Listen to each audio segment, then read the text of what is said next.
Ravi had become numb to the world. At 31, his heart had hardened, not from evil, but from exhaustion. Life had been merciless. After 3 failed business attempts to betrayals from close friends, and the quiet collapse of a 7-year relationship, he no longer trusted people. He lived in a small rented apartment in Mumbai. Woke up, went to work, came home, watched something to distract himself, slept, repeated. His eyes had lost their light, and his smiles were polite but empty. People only care when they need you, he once muttered to himself, standing in a packed local train. Once they're done, they leave. On a rainy Wednesday evening, Ravi boarded the last train home. He was tired, drenched, and irritated. The platform was wet and crowded, the kind that smelled of monsoon, rust, and humanity. He sat on a bench, clutching his soaked laptop bag, headphones plugged in, pretending to be deaf to the world. Next to him sat an old man, thin, frail, with eyes that had seen too much and a shawl too light for the weather. His hands trembled as he tried to open a tiffin box. Ravi noticed, but he didn't care. He looked away. People were always in some kind of trouble, weren't they? It's not your job to fix anyone, he told himself. But the man kept struggling. Ravi glanced again. The lid was too tight, his fingers too weak. A voice inside him whispered, "Help him."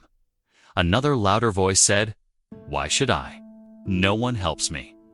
Ravi stood up to walk away, but as he did, the old man's tiffin slipped from his hands and rolled to the floor, opening with a clatter. Rice and dal spilled onto the dirty platform. People looked, then looked away. The man bent slowly, trying to gather what he could with shivering fingers, but he was too slow.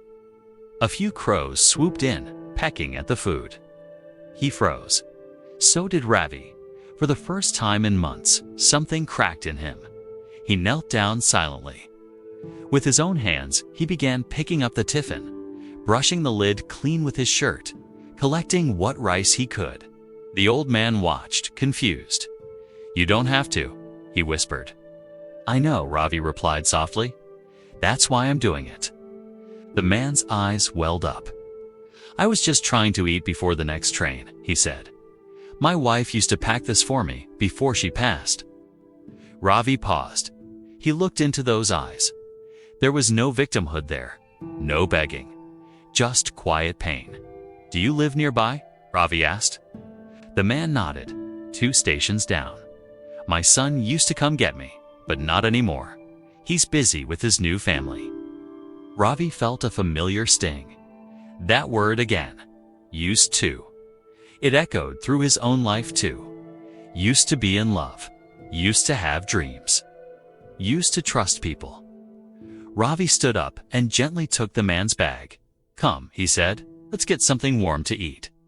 The man smiled faintly.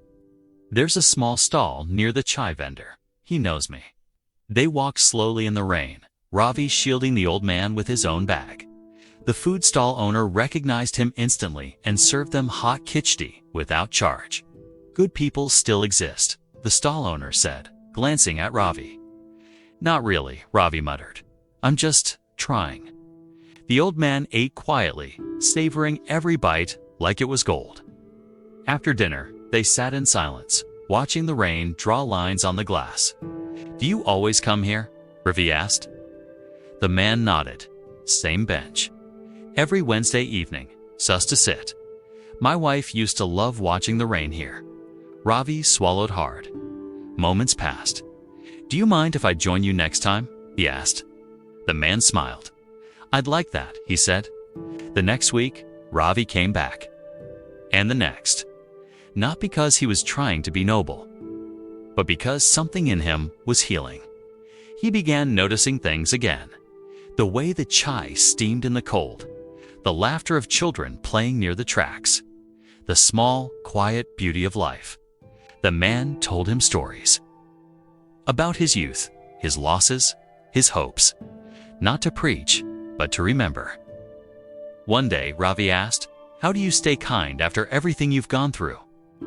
The man chuckled, "Because bitterness is heavy. Compassion lets you breathe." Ravi looked away, his voice soft. I forgot how to breathe. The man placed a wrinkled hand on his. Then stay long enough near someone who remembers, he said. Compassion is contagious, my boy. And it was. 2 months later, Ravi started volunteering once a week at an old age home. He didn't post it online, didn't tell his friends. He just went. He began making small gestures, holding open elevator doors, tipping chai vendors, calling his mother more often. And one night, writing in his journal, he wrote, I thought the world was cold, but I was just frozen. And I thought, the moment I saw someone else's pain louder than my own. His handwriting trembled as he underlined it. Compassion isn't about being kind to others. It's about remembering that you're still human. From then on, every Wednesday evening, Ravi and the old man sat on that platform bench, sharing tea, stories, and silence. And every time someone walked by, Ravi looked up, hoping, just maybe, someone else needed a hand. Because now he knew. Sometimes the smallest gesture, a shared bench, a clean tiffin, a warm meal, can change the entire course of someone's life, and in doing so, it changes yours.